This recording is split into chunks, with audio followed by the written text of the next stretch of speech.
दिन बिथांमोननि गारिखौ सिनो थाखाय जों सोमावसाराखै आरो आं हारसिंनि खोथा सानो बुङोब्ला आं कुनुदिन एमएलए एमपि बिटिसिनि 6 इएमजिएम मेम्बार जानो थाखाय आं सोमावसाराखै जेब्लासिम बर'लेण्ड मोनगोन मोना अब्लासिम सोमावसारबाय थागोन बर'फोरखौ जेब्ला कुनुदिन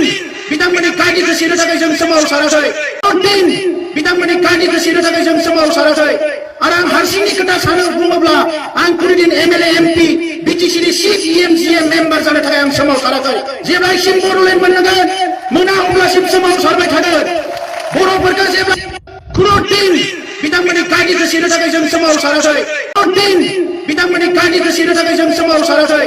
आरो आं हारसिंनि खोथा सानो बुङोब्ला आं कुनुदिन एमएलए एमपि बिटिसिनि 6 इएमजिएम मेम्बार जानो थाखाय आं सोमावसाराखै जेब्लासिम बर'लेण्ड मोनगोन मोना अब्लासिम सोमावसारबाय थागोन बर'फोरखौ जेब्ला कुनुदिन बिथांमोननि गारिखौ सिनो थाखाय जों सोमावसाराखै कुनुदिन बिथांमोननि गारिखौ सिनो थाखाय जों सोमावसाराखै आरो आं हारसिंनि खोथा सानो बुङोब्ला आं कुनुदिन एमएलए एमपि बिटिसिनि 6 इएमजिएम मेम्बार जानो थाखाय आं सोमावसाराखै जेब्लासिम बर'लेण्ड मोनगोन मोना अब्लासिम सोमावसारबाय थागोन बर'फोरखौ जेब्ला कुनुदिन बिथांमोननि गारिखौ सिनो थाखाय जों सोमावसाराखै